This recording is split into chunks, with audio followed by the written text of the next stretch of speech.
رسول اللہ صلی اللہ علیہ وسلم نے ارشاد فرمایا کہ جب جنتی جنت میں چلے جائیں گے اور اہل جہنم جہنم کی آگ میں چلے جائیں گے، اللہ ہم سب کو بچائے، تو جو جنتیوں کے جو ریلیٹیوز ہوں گے، چاہے وہ رشتہ داری کا تعلق ہو، دوستی یاری کا تعلق ہو، ان جنتیوں کو اپنے وہ جو دوست احباب ہیں نا، جب وہ دیکھیں گے کہ جنت میں وہ مارکیٹ سے کیا ہیں، شارٹ ہیں، دنیا میں تو ملا، پہلے تو ان کو اپنی فکر ہوگی کہ ہم کسی طرح جنت میں چلے جائیں. شروع میں تو حالت یہ ہوگی یوم یفر المرء من اخیہ و امہ و ابیہ و صاحبتہ و بنیہ، وہ دن جس دن انسان اپنے باپ سے دور بھاگے گا، اپنی ماں سے دور بھاگے گا. یہاں بڑی خدمت کیا کرتا تھا، بڑے احسانات کرتا تھا، لیکن وہاں کہے گا میرے پاس ایسا نہ مجھ سے کوئی نیکی مانگنے آ جائیے، بخشش کی درخواست کرنے آ جائے کہ بیٹا مجھے بھی بخشوا لے اللہ کے ہاں، تو دعا کر تیرے بڑے اچھے اعمال تھے. نہ بھاگے گا، ابھی یہ گلے نہ پڑ جائے میرے. اللہ کہے گا تو خود ہی تیرے لیے مشکل ہو رہی ہے، تو ایک اور بوجھ ہمارے ہم جو ہے نا، ایک اور بوجھ تو ڈال رہا ہے اپنے اوپر، ایک اور بوجھ لے رہا ہے. تو ابتدا میں تو حالت جب تک فیصلہ نہیں ہوگا نا کون جنتی کون جہنمی، تو قرآن کے الفاظ ہیں اپنے باپ سے دور بھاگو گے، اپنی ماں سے دور بھاگو گے، وصاحبتہ وبنیہ، اپنے ساتھ رہنے والی سے بھی دور بھاگو گے. اللہ نے یہ نہیں کہا بیوی سے دور بھاگو گے، بیوی کے لیے زوجہ کا لفظ استعمال ہوتا ہے، یہ اصطلاح استعمال نہیں کی. دیکھو ابا کو اللہ نے ابا کہا، اماں کو اللہ نے اماں کہا، تو بیوی کو بیوی کہنا چاہیے نا. پوائنٹ کی بات بتا رہا ہوں، کئی دفعہ بتا چکا ہوں. اللہ نے یہاں بیوی کو بیوی نہیں کہا ساتھ رہنے والی، صاحبہ صحبت سے ہے نا، ہمیشہ چپک کے رہنے والی. اس سے پتہ چلتا ہے کہ جب ایک دفعہ شادی ہو جاتی ہے نا تو وہ بیوی پھلترو کی طرح ہمیشہ کے لیے چپک جاتی ہے. اس سے پتہ چل رہا ہے. یہ میں اس لیے کہہ رہا ہوں کہ پھر لوگ کہتے ہیں یار پھر جو ہے نا سفر پہ جاتے ہیں تو بیگم کو ساتھ بھی لے کے جاتے ہیں، 2 سال جاب کے لیے باہر چلے جاتے ہیں، بیگم کو یہاں چھوڑ کے چلے جاتے ہیں، تو صاحبہ تو پھر نہ ہوئی نا، یہ پھلترو کی طرح چپکا ہوا تو وہاں کوئی اور ہے، تمہارا باس چپکا ہوا ہے تمہارے ساتھ، جہاں 2 سال تم جاب کر رہے ہو دوست چپکے ہوئے ہیں. تو اس لیے جہاں بھی جاؤ اللہ نے صاحبہ کے لفظ میں بتا دیا. پھلترو پتہ ہے کسے کہتے ہیں؟ پھلترو ہیں وہ دھاگا چپک جاتا ہے نا بعض دفعہ، یہاں پہ سردیوں میں زیادہ چپکتا ہے. اب آپ یوں کرتے ہو تو پھر ہاتھ پہ چپک جاتا ہے، پھر آپ یوں کرتے ہو ادھر آ کے چپک جاتا ہے، پھر یوں کرتے ہو تو یار یہ پھلترو. تو یہ بالکل اسی طرح جب آپ کی شادی ہوئی تو بیگم پھلترو کی طرح چپک گئی. اب جہاں جہاں جاؤ گے وہاں وہاں وہ ساتھ. تو یہ شادی کرنے سے پہلے سوچ لیا کرو، اس کو اللہ نے لقب یہی دیا ہے کہ اس کا وہ رہنے والی ہے ہمیشہ. ہاں وسائل اگر نہیں ہے تو ایک الگ بات ہے، ورنہ جہاں جاؤ بیگم ساتھ ہونی چاہیے. حج پہ جا رہے ہو بیگم کو لے کے جاؤ، عمرے پہ جا رہے ہو بیگم کو لے کے جاؤ. شریف لوگ اسی طرح کرتے ہیں. تو سفر پہ جا رہے ہو گھومنے پھرنے، بیگم کو لے کے جاؤ. خالی دوستوں کے ساتھ پروگرام نہیں بنایا کرو. اگر آپ شادی شدہ ہو صرف دوستوں کے ساتھ پروگرام بنا رہے ہو تو اس میں اس بات کا خطرہ موجود ہوتا ہے کہ آپ کے ارادے اچھے، میں بدگمان نہیں ہو رہا، بہت سے لوگ نیک شریف ہیں، آپ سارے شریف شرفا بیٹھے ہوئے ہیں، بیان سن رہے ہیں ماشاء اللہ سارے شریف شرفا، لیکن یہ کہ بھائی اس کو ساتھ لے کے جاؤ. اگر اللہ نے وسائل دیے، نہیں دیے تو ایک الگ بات ہے، چلو ہمیشہ نہیں لے کے جاتے، کبھی تو لے کے جاؤ نا. تو اور جہاں جاب کر رہے ہو وہاں اس کو ساتھ رکھو، سمجھتے ہو، وہاں ساتھ رکھو اس کو. تو اللہ نے فرمایا جس کے ساتھ ہمیشہ رہا کرتے تھے اس سے بھی آج دور بھاگو گے. بولو گے بھائی مفتی صاحب کا بیان دنیا کے لیے تھا، بیگم یہاں میرے قریب نہ ٹھیک ہے نا، یہاں نہ، اللہ کا واسطہ بخش دے یہاں پہ. کیوں؟ نفسی نفسی، مجھے اپنی فکر ہے کہ میرا ہوگا کیا. وصاحبتہ وبنیہ، اپنے بیٹوں سے دور بھاگے گا، کیونکہ بیٹیاں تو بہرحال رخصت ہو کے چلی جاتی ہیں، بیٹے تو ہمیشہ اپنے ساتھ رہتے ہیں، ان سے دور بھاگے گا. ایک اور جگہ فرمایا واخیہ، بھائی سے دور بھاگے گا. وفصیلتہ التی تؤویہ، اور جس خاندان نے پوری زندگی اس کو ٹھکانہ دیا، اپنے گھر میں رکھا، باپ ماں اور پوری فیملی، اس خاندان سے مکر جائے گا، وہاں سے دور بھاگے گا. تو شروع میں تو یہ حالت ہوگی کہ میرا بنے گا کیا، بس یہ فکر. لیکن جب پتہ چل جائے گا بھائی تیرا اعمال نامہ دائیں ہاتھ میں دیا جا رہا ہے، جب اعمال نامہ دیا جائے گا نا، فَأَمَّا مَنْ أُوتِيَ كِتَابَهُ بِيَمِينِهِ، جس کے دائیں ہاتھ میں دیا جائے گا، بالکل ایسے کاؤنٹنگ ہوگی، بلکہ تولا جائے گا نیکیوں کو. ہم سمجھتے ہیں، دیکھو ملحد لوگ جو خدا کا انکار کرنے والے، مذہب کا انکار کرنے والے کہتے ہیں ہم پیدا ہو کے مر گئے ختم، ان ہی الا حیاتنا الدنیا. قرآن نے ان کے الفاظ کو بھی ذکر کیا ہے کہ ہماری دنیا کی زندگی ہے، نموت و نحیا، ہم مرتے ہیں پیدا ہوتے ہیں، وما یہلکنا الا الدہر. اور یہ جو موت اور زندگی ہے خدا کے ارادے سے نہیں ہے، یہ زمانے کے تصرفات ہیں. زمانہ ہے جو مارتا بھی ہے. ایک آدمی ٹرک کے نیچے آ کے مر گیا تو اس لیے تھوڑی اللہ نے مارا ہے، تو ٹرک کے نیچے آیا ہے نا، تو جو بھی چیز ٹرک کے نیچے آئے گی وہ تو مرے گی. وہ یہ بات کرتے ہیں. تو اللہ فرماتے ہیں کہ قیامت کے دن یہ جو ہے نا ایسا نہیں ہے کہ تم یہ سمجھتے ہو کہ سب خود بخود ہو رہا ہے. ایک ایک چیز کا ما لہذا الکتاب لا یغادر صغیرۃ ولا کبیرۃ الا احصاها.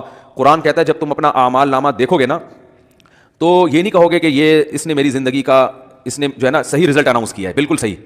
دیکھو آپ نے اگر امتحان میں اچھا پرچہ نہیں کیا ہوتا تو جو آپ کو توقع ہوتی ہے اسی کے حساب سے جب نمبر مل جائیں تو آپ کو تعجب نہیں ہوتا. آپ کو تو یار مجھے لگ رہا تھا کہ 60-65 کے درمیان ہی میرے نمبر آئیں گے، تو باقی 63 نمبر ہیں تو بالکل صحیح نمبر ہیں، گھپلا نہیں ہوا. تبھی اپنی رپورٹ کو دیکھ کے تعجب نہیں ہوتا. تو قرآن کہہ رہا ہے کہ جب تم اپنی رپورٹ دیکھو گے، وہاں رزلٹ دیکھو گے تو تمہیں تعجب ہوگا.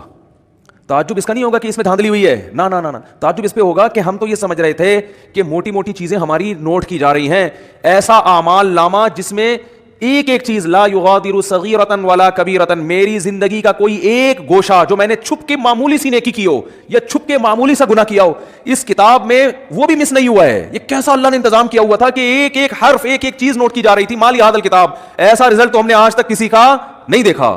انسان تعجب کرے گا کہ بھائی میں تو سمجھ رہا تھا کہ میں آزاد ہوں, یہاں تو ایسی گرفت ہے, اتنی گرفت ہے کہ ان وہ کیا ہے, فتکن فی صخرۃ او فی السماوات او فی الارض یاتی بہ اللہ. ایک رائی کے دانے کے برابر نیکی یا گناہ اگر کیا ہے نا, اندھیروں میں خفیہ چٹانوں کے اندر بیٹھ کر اللہ اس کو بھی کھینچ کے نکال کے لے آئے گا. ایسا انتظام ہے. دیکھو کافر کہتا ہے بالکل بھی انتظام نہیں ہے, اللہ کہتا ہے ایک ایک چیز نوٹ کی جا رہی ہے. ما یلفظ من قول الا لدیہ رقیب عتید. کیا الفاظ ہے قرآن کے. قرآن کہتا ہے تم جو زبان سے الفاظ پھینکتے ہو نا, لفظ یلفظ کا معنی ہوتا ہے عربی میں پھینکنا. یہ وہ والا پھینکنا نہیں جو ہم کو پھینکو کہتے ہیں. یہ جو الفاظ ہم زبان سے نکالتے ہیں تو یہ نکل کے ہوا میں تحلیل ہو رہے ہیں نا. تو قرآن کہہ رہا ہے جو کچھ زبان سے نکل کے ہوا میں جا رہا ہے یہ غائب نہیں ہو رہا. لدینا رقیب, ایک رقیب. رقیب کسے کہتے ہیں؟ نگرانی کرنے والا. جیسے کوئی خفیہ ایجنسی کا آدمی دیکھ رہا ہو, ٹریس کر رہا ہو بندہ جا کہاں رہا ہے. یہ سی آئی ڈی والے چیک کر رہے ہوتے ہیں نا چور کو. بھائی سی آئی ڈی والوں نے کسی بندے کو پکڑنا ہے اور بندہ بڑا پاورفل ہے تو پہلے ریکی ہوتی ہے, یہ بندہ صبح نکلتا کہاں سے جاتا, ایک ایک چیز نوٹ کی جاتی ہے اس کی. تو رقیب اس کو کہتے ہیں. رقیب جو ہر وقت تمہارے مراقبے میں ہے. آپ نے دیکھا ہوگا نا مراقبہ سینٹر کھلے ہوئے ہیں, اس میں بیٹھے ہوتے ہیں مسٹنڈوں کی طرح یوں کر کے نا غور کر رہے ہوتے ہیں, وہ پتہ نہیں کیا کر رہے ہوتے ہیں. تو اسی طرح بیٹھا ہوا ہے فرشتہ. اللہ فرماتے ہیں رقیب عتید کا معنی بڑا ڈھیٹ ہے. وہ کیا ہے؟ وہ ڈھیٹ, چھوڑے گا نہیں, وہ چھوڑے گا نہیں. وہ ایسا ہے کہ بس وہ سرکش ٹائپ کا ہے, وہ نہیں سنتا کسی کی. تو ایک لفظ بھی ایسا نہیں ہے جو تمہاری زبان سے نکلے اور اسے کیچ کرنے کے لیے اللہ نے فرشتہ متعین نہ کیا. وہ بھی ہمارے ساتھ پیدا ہوتے ہی پھلترو کی طرح چپک گیا ہے ہمارے ساتھ, وہ نظر نہیں آ رہا ہمیں. کیونکہ سائنسدان کہتے ہیں نظر نہیں آ رہا تو ہے ہی نہیں. تو بھائی اس کائنات میں آپ کو مادی چیزوں پر ریسرچ کر سکتے ہو, جو مادی کے علاوہ چیزیں وہ سائنس کے دائرے میں آتی نہیں ہیں. اللہ نے فرشتوں کو روشنی سے بنایا ہے, نور سے بنایا ہے. روشنی تھوڑی ٹریس ہو سکتی ہے, اگر روشنی کی ماہیت کو چینج کر دیا جائے, اسے کچھ بنا دیا جائے, پھر تھوڑی پتہ چلے گا انسان کو. تو وہ روشنی نور کے بنے ہوئے فرشتے ہیں. اللہ فرماتے ہیں ایسے ڈھیٹ اور ایسے رقیب ہیں کہ تمہاری زبان سے ایک حرف بھی نہیں نکلتا جس کو وہ محفوظ نہ کر رہے ہوں, وہ سیو ہو رہا ہے سب کچھ. تو قرآن میں کہتا ہے قیامت کے دن انسان کہے گا مالی ھذا الکتاب. یہاں تک قرآن نے کہا یعلم خائنۃ الاعین, آنکھوں کی خیانت بھی کیا ہو رہی ہے؟ نوٹ. خیانت کسے کہتے ہیں؟ یعنی معمولی سی آپ آنکھ گھماتے ہو نا, جو اللہ نے امانت دی آپ کو, اس امانت میں ذرا سی خیانت. گلی سے انٹی کی انٹری ہوئی, انٹی نے جانا ادھر ہے, آپ باتیں کر رہے ہو مفتی صاحب سے, اور مفتی صاحب سنا, ایک دم آپ کو خیال ہو انٹی گزری ہیں, ایک دفعہ تو دیکھنا بنتا ہی ہے. مفتی صاحب کہہ رہے ہیں بھائی شادی کرو, اپنی بیگم کو دیکھو, صبح شام دیکھو بیٹھ کے. نہیں جی. تو آپ نے کہا یار ہم کون سا کوئی معاذ اللہ زنا کرتے ہیں, ہم کون سا کوئی برائی کرتے ہیں, ہم تو بس ایک دفعہ دیکھنے میں کیا جا رہا ہے, ایسے باتوں میں گھما کے نا یوں کر کے ایک دفعہ گھما لیا. لوگ کرتے ہیں نا اس طریقے سے, یار اپنا بھی ضمیر مطمئن رہتا ہے اس طرح سے دیکھنے میں نا, اپنے آپ کو بھی لوگ مطمئن کر رہے ہوتے ہیں کہ ہم کو برے تھوڑی, ہم تو وہ اصل میں اچانک ایک شور سا ہوا تھا, ہم نے کہا چلو دیکھ لیں. حالانکہ پتہ ہے, ایسے بھی میں نیک لوگوں کو جانتا ہوں, نوجوانوں کو, ینگ ہے بالکل, ان کو پتہ چل جائے نا گلی سے کسی انٹی کی انٹری ہو رہی ہے, اندازہ ہو جائے, بس ان کی گردن جھک جاتی ہے. آپ کسی کا باپ بھی ان کی گردن نہیں اٹھوا سکتے, ان کو ان کی بلا سے. بھائی وہ کہہ رہے ہیں اللہ نے اس کو ہمارے لیے بنایا ہی نہیں ہے. جب بنایا نہیں ہے تو ایک چیز ہمارے لیے ہے ہی نہیں نا, تو جب ہے ہی نہیں تو آپ کیا کرنا ہے, اس کو دیکھ کے حسرت کے علاوہ کچھ بھی حاصل نہیں ہوگا. جو اللہ نے آپ کے لیے بنائی ہے وہ آپ کے گھر میں بیٹھی ہوئی ہے, تو جو نہیں بنائی ہے اس کو دیکھ رہے ہو آپ, تو یہ بد نظری ہے بھی, حماقت بھی ہے, یاد رکھو. اس لیے کہ اس میں دل کے جلنے کے علاوہ کچھ بھی حاصل نہیں ہوتا. مثال کے طور پر انٹی اگر بصورت تھی, وہ آپ نے دیکھ لی, گناہ لازم آ گیا بلا وجہ کا. دیکھ کے آپ بولو گے یار میں سمجھ رہا تھا دیکھنا چاہیے, تو غلط ہو. گناہ اللہ نے بولو لکھ لیا, کہ جب تجھے پتا تھا انٹی ہے, تیرے دیکھنے کی چیز نہیں ہے, تیرے دیکھنے کی جو ہے تیرے گھر میں بیٹھی ہوئی ہے, بس اسی کو دیکھ جا کے تم نظر کیوں نہیں چکائی, تم نے گناہ لکھ لیا گیا. تو اللہ نے کیا فرمایا, یعلم خائنۃ الاعین, آنکھوں کی خیانت کو بھی وہ جانتا ہے, نوٹ کر رہا ہے. تو آپ نے ذرا سا نظر اٹھایا نا انٹی کو دیکھنے کے لیے, تو بس اللہ نے کیا کر لیا, فرشتوں کا اس کو نوٹ کر لو, یہ لکھو, یہ اس کا حساب بولو دینا پڑے گا کہ یہ آنکھیں اللہ نے دی تھیں, ان کو غلط استعمال کیوں کیا. ہاں اگر توبہ کر لیا آپ نے, اس لیے کہہ رہا ہوں کتنے لوگ پتہ نہیں کتنی انٹیاں دیکھ کے آئے ہوئے ہوں گے, اللہ معاف فرمائے. صحیح ہے نا, اب آپ کو یار وہ تو لکھ لیا, تو توبہ کا دروازہ بھی کھلا ہوا ہے.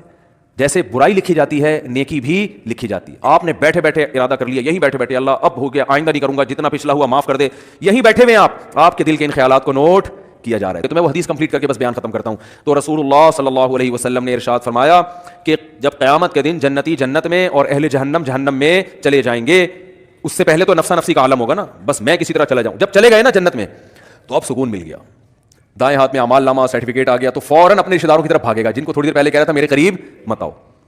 تو اللہ فرماتے ہیں جیسے ہی اعمال نامہ دائیں ہاتھ میں آئے گا, ہاں اقرؤوا کتابیا, ارے ابا کہاں ہیں, اماں کہاں ہیں, بیوی کہاں ہیں, بچے کہاں ہیں, میرا اعمال نامہ پڑھو, میرا اعمال نامہ دیکھو.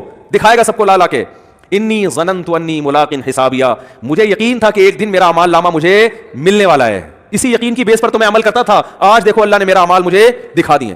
فہو فی عیشۃ راضیہ, اللہ فرماتے ہیں ایسی زندگی میں ہوگا کہ زندگی اس سے خوش ہوگی. یہ بھی قرآن کی عجیب بلاغت ہے. بھائی ہونا تو یہ چاہیے ایسی زندگی ہم اس کو دیں گے کہ یہ اپنی زندگی سے خوش ہوگا, لیکن قرآن کہہ رہا ہے یہ نہیں, ایسی زندگی ہم اس کو دیں گے کہ زندگی اس سے خوش ہوگی. یہ بلاغت ہے, مبالغہ ہے. جیسے کہتے ہیں نا فلاں کی تو زندگی اس پہ مہربان ہو گئی ہے, لوگ کہتے ہیں نا یار فلاں کی تو تقدیر اس پہ عاشق ہو گئی ہے, جو سوچتا ہے زندگی اس کو وہ دے دیتی ہے. تو اللہ فرماتے ہیں ایسی زندگی کہ یہ تو چھوڑ دے کہ وہ زندگی سے خوش ہوگا نہیں ہوگا, زندگی اس پہ مہربان ہوگی, ایسی پیاری زندگی ملے گی. تو جب یہ ہو جائے گا وہ جنت میں چلے جائیں گے. تو جنت میں شروع میں تو اپنا ہی حساب کتاب ہو رہے ہیں, اور یہ انار کے باغات اور یہ سیب کے باغات اور یہ نہریں اور یہ انہی میں. تھوڑے دن کے بعد اس کو خیال آئے گا یار وہ ہمارے ساتھ انڈا موڑے پہ چائے پیا کرتا تھا ایک بندہ, وسیم نام تھا اس کا, آج کل مارکیٹ میں شارٹ ہے, وہ کہاں گیا. پھر آہستہ آہستہ نا اپنے ریلیٹو یاد آئیں گے, فل ان دا بلینکس تو کر دیا کرو. وہاں جا کے بھی جنت میں بول رہے ہوں گے کیا بولا تھا ہم نے آگے. ٹھیک ہے, تو وہاں پھر آہستہ آہستہ بندہ بولے گا سب سے پہلے بیگم کہاں ہے بھائی. اگر مرد جنت میں گیا بیگم جہنم میں, تو وہاں گئے یار ہو سکتا ہے بولے یار چلو. ٹھیک ہے, یہ بھی ممکن ہے وہ کھمبا بجانے والا نہ ہو جائے نا, یہ کیفیت نہ ہو. تو وہ جائے گا بولے گا بھائی بیگم کہاں ہے, بچے کہاں ہیں, باپ کہاں ہیں, بھائی کہاں ہیں, رشتے دار کہاں ہیں, فلاں آدمی کہاں ہے, فلاں کہاں ہے. تو آہستہ آہستہ جتنا قریبی رشتہ ہوگا نا, جس سے جتنا تعلق ہوگا وہ یاد آنا شروع ہوں گے, اور وہ ادھر سزا کھا رہے ہوں گے جہنم. تو نبی صلی اللہ علیہ وسلم نے فرمایا یہ جنتی اللہ سے اپنے رشتہ داروں کے اور ریلیٹیوز کے بارے میں لڑیں گے. ظاہر ہے اللہ سے تو لڑنا بھی حرام ہے, اور اللہ سے لڑنا کسی کے بس میں نہیں ہے. یہ بلاغت ہے. کیا مطلب اتنی اللہ سے دعا مانگیں گے, اتنا پیچھے پڑیں گے جیسے کوئی لڑ رہا ہوتا ہے. جیسے قرآن میں آتا ہے یجادلون فی قوم لوط, ابراہیم علیہ السلام کو جب پتہ چلا کہ لوط علیہ السلام کی قوم تباہ ہونے والی ہے, فرشتے جا رہے ہیں, تو اللہ کہتے ہیں ابراہیم ہم سے جھگڑا کرنے لگے کہ بھائی قوم لوط کو ہلاک مت کرو, کیونکہ ابراہیم نرم دل تھے, تو جھگڑا کرنے لگے. اللہ سے جھگڑنا تو کفر ہے نا. تو یہ قرآن کی بلاغت ہوتی ہے, یعنی ایسی دعائیں مانگنے لگے جیسے ہم سے لڑ رہے ہوں. جیسے کوئی فقیر چپک جائے نا آپ کے ساتھ, او بھائی 5 روپے دے دے, 5 روپے دے, آپ کہیں لڑ کیوں رہا ہے یار, کہتے ہیں نا لڑ کیوں رہا ہے, اور جان چھڑانے کے لیے بعض دفعہ اس کو پیسے دے دیے جاتے ہیں. پتہ ہے مستحق نہیں ہے, لیکن یار چپکی گیا پھلترو کی طرح, پھلترو لفظ یاد رکھو, صحیح ہے نا. ٹھیک ہے, تو اللہ نے بعض, یہ قرآن کے الفاظ ہیں نا, ایسے الفاظ قرآن بلاغت ہے یہ. تو حدیث میں آتا ہے کہ اللہ سے جھگڑا کرنا شروع کر دیں گے, یعنی اتنا زیادہ مانگیں گے گویا کہ جھگڑ. یاد آئیں گے یار ہمارا دوست تھا وہ جہنم میں, آگ میں, تو اللہ تعالیٰ ان کے لیے, ہاں وہ جو اصل میں حدیث سنا رہا تھا نا, تو اتنی لمبی تمہید ہو گئی, وہ کہیں گے اللہ سے جا کے اے اللہ بہت سے ایسے ہمارے دوست احباب رشتہ دار تھے یصلون معنا ویصومون معنا, جو ہمارے ساتھ نمازیں پڑھا کرتے تھے, رمضان کے روزے رکھا کرتے تھے, مگر آج وہ ہمیں جنت میں نظر نہیں آ رہے. اس سے کیا پتہ چلتا ہے, وہ بھی یہ بتائیں گے کہ وہ مسلم تھے, کیونکہ یہ کافر کے بارے میں تھوڑی خیال آئے گا ان کو. ہائے ہائے کیسے سمجھائیں یار, یہ کافروں کے بہت, کافر کا تو پتہ ہے کہ دنیا میں اللہ نے مغفرت پہ پابندی لگائی ہے, تو آخرت میں کہاں سے ہوگی. کافر کا تو دیکھ رہے ہیں ابراہیم علیہ السلام اپنے باپ کو نہیں بخشوا سکیں گے, تو ہم کون سا ابراہیم علیہ السلام سے آگے نکل گئے کیا. تو یہ اپنے مسلم ریلیٹیوز کے بارے میں, تو ان کا اسلام ثابت کرنے کے لیے اللہ کے سامنے حوالہ کیا دیں گے, اے اللہ وہ نماز بھی پابندی سے پڑھا کرتے تھے, رمضان کے روزے بھی رکھتے تھے, مسلم ہیں, لیکن آج ہمیں نظر نہیں آ رہے, گناہ تھے, زنا تھے, چوری تھی, کچھ بھی تھا. اس سے اندازہ لگاؤ وہاں بھی ان کو اپنے ریلیٹیوز کا مسلمان ہونا ثابت کرنے کے لیے شناختی کارڈ نہیں دکھائیں گے وہ, کہ اللہ یہ دیکھو نادرا میں لکھا ہوا تھا انہوں نے اسلام. وہاں بھی اللہ ثبوت مانگے گا, اسلام کا ثبوت کیا تمہارے پاس, تو ثبوت پیش کریں گے. اللہ تو جانتا ہے, تو اعمال نامہ نکال کے دیکھ لے, نمازوں میں ہمارے ساتھ کھڑے ہوتے تھے, رمضان کے روزوں میں ہمارے ساتھ ہوتے تھے, روزے نہیں چھوڑتے تھے رمضان کے, اور نہ نماز چھوڑتے تھے, کیونکہ اسلام کا رکن ہے نا یہ. تو پھر اللہ حدیث میں آتا ہے حد بندی کرے گا. اچھا تو ایسا کرو, جیسے حد بندی ہوتی ہے نا, گورنمنٹ جیسے بعض موقعوں پہ جیل کے قیدیوں کو چھوڑتی ہے, تو انتہائی سنگین نوعیت کے مجرموں کو رکھا جاتا ہے, اس سے کم درجے کے مجرموں کو چھوڑ دیا جاتا ہے, اور کچھ کو تخفیف کر دی جاتی ہے کہ بھائی ٹھیک ہے سزا تو تھی 14 سال, لیکن سفارش کی وجہ سے وہ کیا کی جا رہی ہے, 7 سال کی جا رہی. تو اللہ حد بندی کریں گے, کیونکہ کچھ ایسے نمازی ہوں گے چھوٹے موٹے گناہ تھے, کچھ چھوٹے تو گناہ کی وجہ پہ جہنم میں نہیں جاتا, یعنی کبیرہ جو دوسروں کی نسبت چھوٹے تھے, ایک آدھ دفعہ کبیرہ گناہ ہوا, توبہ نہیں کی, مر گئے, تو اللہ کہیں گے چلو ان کی سزا تو بنتی تھی, مگر میں تمہاری سفارش کی وجہ سے ان کو جہنم کی آگ سے نکال رہا ہوں. تو حدیث میں آتا ہے وہ نکال لیں گے, جنتی آرام سے بیٹھ جائیں گے, بھائی چلو نکل گئے, بھائی وسیم بھائی بھی آ گئے. وسیم بھائی بھی جنت میں بھی ہوں گے, ایسا نہیں ہو کہ وسیم کو آپ بولیں گے. تو میں جن وسیم کی بات کر رہا ہوں ان میں سے کوئی بھی میرا بیان اس وقت نہیں سن رہا. تو جنتی نکالنے کے بعد پھر کہیں گے, پھر تھوڑا عرصہ گزر جائے گا, پھر خیال ہے کہ بھائی وہ تو اپنا دوست تھا یار, اس کو بھی تو نکالنا ہے بھائی. پھر حدیث میں آتا ہے نبی صلی اللہ علیہ وسلم فرماتے ہیں اللہ سے آ کے سفارش کریں گے. پھر حدیث کے ظاہری الفاظ یہی ہیں, اللہ سے کیا کہیں گے, ہمارے ساتھ نماز پڑھا کرتے تھے اور ہمارے ساتھ روزہ رکھا کرتے تھے. تو بے نمازی کا تو تذکرہ آ ہی نہیں رہا کہ جنت میں جائے گا. سمجھ میں آ رہی ہے بات, بے نمازی کا تو کہیں تذکرہ ہی نہیں آ رہا کہ بھائی اپنا اسلام تو ثابت کرو. تو حدیث میں آتا ہے کہ پھر اللہ تعالیٰ اور پھر حد بندی کریں گے, اور پھر کہیں گے چلو بھائی بے نمازی کا بھی آئے گا, بالکل اینڈ میں آئے گا وہ, یعنی یہ بھی یاد رکھیں گے اپنے نمازیوں کو کہ اللہ وہ تو مسلمان تھے, ہم کی گواہی دیتے ہیں اسلام کی. بالآخر یہ نکالتے ختم. پھر نبی صلی اللہ علیہ وسلم نے فرمایا کہ نبی صلی اللہ علیہ وسلم سفارش کریں گے, کیونکہ آپ کے تو ریلیٹیو محدود ہیں نا, کسی کے 10 ہیں, کسی کے 15 ہیں, سب نکل گئے بھائی, اس سے کہیں اس میں نہ آئے کہ چلو ہمارے فلاں نے ہم کو نکال دیں گے, لیکن جائیں گے بھی تو, سزا بھی تو کھائیں گے بھائی, وہ تھوڑے دن کی تھوڑی ہے, وہ تو تھوڑی سزا بھی بہت ہے. تو سفارش تو ہوگی, شفاعت بھی ہوگی, یقینا برحق اہل سنت والجماعت کا عقیدہ ہے کہ شفاعت ہوگی. جہنم میں جس کو جتنی سزا اس کی بنتی ہوگی نا, کافر کے علاوہ کسی کو بھی پوری سزا ملے گی نہیں. جیسے دنیا کا قانون ہوتا ہے نا, اتنے سال قید با مشقت, وہ ریٹرن میں کچھ اور ہوتا ہے, پریکٹیکلی کچھ اور ہوتا ہے. تو ریٹرن میں تو اللہ کے ہاں لکھا ہوا ہے کہ زانی اتنے سال جہنم میں جلے گا, قاتل اتنے سال جہنم میں جلے گا, فلاں اتنے سال, لیکن یہ ریٹرن میں اصل سزا وہی ہے. لیکن پریکٹیکلی کیا ہوگا کہ سفارشوں کی بیس پہ سزائیں کم ہوتی چلی جائیں گی. بھائی اس کے اتنے سال تھے, اتنے کم ہو گئے, اتنے سال تھے, اتنے کم ہو گئے. تو نبی صلی اللہ علیہ وسلم نے فرمایا, یہ بھی حدیث میں کمپلیٹ کر دیتا ہوں, اگرچہ یہ موضوع کا حصہ جتنا تھا وہ میں نے بیان کر دیا, لیکن بڑی دلچسپ حدیث ہے. آپ صلی اللہ علیہ وسلم نے فرمایا, پھر نبی کا رشتہ امتیوں سے کس کا ہے؟ امتی ہونے کا. آپ صلی اللہ علیہ وسلم پھر اپنی امت کو نکالیں گے, وہ بھی اللہ حد بندی کرے گا کہ اتنے اس لیول کے لوگوں کو جن کے گناہ اس نوعیت کے تھے ان کو آپ کی سفارش سے نکالا جائے گا. یہاں تک کہ آپ صلی اللہ علیہ وسلم نے فرمایا کہ میں بھی سفارش ختم کر دوں گا, جتنے لوگوں کو نکالنا تھا. تو اللہ کہے گا کہ کوئی ہے مزید سفارش کرنے والا؟ آواز آئے گی بھائی اب کوئی بھی نہیں ہے. اللہ کیا پیارے الفاظ ہیں یار حدیث کے. اللہ فرمائیں گے حل یبقى الا الرحمن, جو رحمان ہے سب سے زیادہ رحم کرنے والا وہ تو ابھی باقی ہے. یعنی تمہیں اگر ترس آ رہا ہے, کوئی تمہارا ماموں ہے, کوئی تمہارا چاچا ہے, کوئی تمہارا باپ ہے, تم ان رشتوں کی بیس پر, اور نبی ترس کھا رہے ہیں کہ میری امت ہے, تو اللہ فرمائیں گے میں تو رحمان ہوں اور یہ میری مخلوق ہے. میں تو رحمان ہوں نا, تو رحمان کیسے چھوڑ دے گا؟ وہ اپنی مرضی سے نہیں نکالے گا. تو نبی صلی اللہ علیہ وسلم نے فرمایا کہ اللہ تعالیٰ اعلان کریں گے کہ جس نے آدم سے لے کے آخری انسان جو قیامت تک آئے گا نا, کوئی بھی ایسا انسان جس نے کبھی کوئی نیکی نہ کی ہو, کچھ بھی اس کے اعمال میں خیر, صرف میری توحید پر ایمان رکھتا تھا, وہ صرف میری مانتا تھا میرا کوئی خدا ہے اور کیا ہے اکیلا, بس اتنا اقرار کیا ہو زبان سے, صرف دل میں مانتا تو فرعون بھی تھا, فرعون بھی مانتا تھا کہ ایک خدا ہے, زبان سے اقرار کیا ہو پوری زندگی میں ایک دفعہ. من کان فی قلبہ مثقال حبۃ من خردل من ایمان, ایمان کا ایک معمولی سا رائے کی دانے کے برابر ذرہ بھی ہو اور اس ذرے کی وجہ سے کبھی زندگی میں خیر نہ کی ہو, ساری زندگی اس کی بدعمالیوں سے بھری ہوئی ہے لیکن ایک نیکی ہے, تو اس کو بھی نکال کے لے آؤ. تو حدیث میں آتا ہے اتنے خلقت نکلے گی نا, بڑے بڑے دنیا میں بدماش پیدا ہوئے ہیں بھائی, ساری زندگی قتل و غارت میں گزری, ساری زندگی برائیوں میں گزری. ہاں, اور یہ بھی آتا ہے حدیث میں کہ یہ اللہ اس وقت کریں گے یہ کام, ایک تو اللہ کہیں گے حل یبقى الا الرحمن کہ رحمان باقی ہے, دوسرا اس وقت کی جو کافر ہے نا وہ اہل ایمان کو تانا دے گا کہ یار ہم بھی برے تھے, تم بھی برے, صحیح ہے نا, ہم غیر مسلم تھے اور تم اپنے آپ کو کیا کہتے تھے, تم ایک خدا کو مانتے تھے, تو تمہارے ایمان نے تمہیں کوئی فائدہ نہیں پہنچایا. ہمیں تم دنیا میں کہتے تھے اسلام قبول کرو, ایمان لے کر آؤ, تو بھائی انجام تو تمہارا بھی وہی ہے جو ہمارا ہے. تو قرآن کے حدیث میں آتا ہے اللہ تعالیٰ اس وقت جس کے دل میں بھی رائی کے دانے کے برابر بھی ایمان ہوگا نا, اللہ کہے گا میں اپنے ماننے والوں کو نہ ماننے والوں کے ساتھ نہیں رکھ سکتا. یہ غیرت کا مسئلہ ہے. تبھی لوگ کہتے ہیں نا غیر مسلم اتنے نیک اچھے اعمال کر رہے ہوتے ہیں وہ جہنم میں کیوں جائیں گے. وہ بھائی غیرت کا مسئلہ ہوتا ہے. آپ کی فرض کرو 2 بیویاں ہیں, ایک بہت خدمت گزار ہے لیکن وہ کہتی ہے کہ بھائی میں آپ کی بیوی بھی ہوں, اور وہ جو فلاں جو ہے نا سبکتگین, ایسا نام نہ لو کہ وسیم ستار کو غصہ آ جائے نا, وہ بہت مشکل سا نام کوئی بتاؤ, سبکتگین بھی نام ہوتا ہے نا کیونکہ غیرت والا مثال ہے. سبکتگین نہیں بھائی, کچھ بھی بتا لو یار, ہیں ابے کوئی ایسا مشکل سا نام بتاؤ دنیا میں کسی کا ہوتا ہی نہیں ہے. ABCD صحیح ہے نا. وہ آپ کی 2 بیویاں تھیں, ایک اکڑ والی مانتی نہیں ہے بات کو, چائے کا بولو نہیں پکا کے لائے گی, آپ بولو بھائی کھانا پکاؤ نہیں پکائے گی, ہر وقت بس زبانی بد کلامی. لیکن جب اس سے پوچھا آپ کے میاں کون ہے, بھائی یہ میرے میاں ہے بس, ٹھیک ہے میں نہیں مانتی ان کی ایک نہیں مانتی, لیکن ہے یہ میرے میاں, مجھے ماننا چاہیے ان کی, مجھے ان کا احترام کرنا چاہیے, لیکن اس سے ہوتا نہیں ہے, کچھ اوپر سے فالٹ چلا رہا ہے, ہمارے خاندانی مسئلہ یہ آپس کی بات ہے ہماری, لیکن ہے بھائی میرا میاں, اس کے علاوہ میں کسی اور سے محبت نہیں کر سکتی. میاں والی جو محبت ہے وہ اسی سے ہوگی. دوسری بڑی فرما بردار ہے, او بھائی جب چائے کا بولا بٹن دباؤ چائے آ رہی ہے, ایئر ہوسٹس والے اخلاق رکھے ہوئے, اس نے ٹریننگ وہاں سے لی ہوئی ہے, اس کی والدہ نہیں سکھائے اس کو یہ آداب تمیز, لیکن وہ آفس میں بھی آپ کے کسی دوست سے بھی اس کے سلام دعا بہت اچھی ہنس ہنس کے بات کرتی ہے.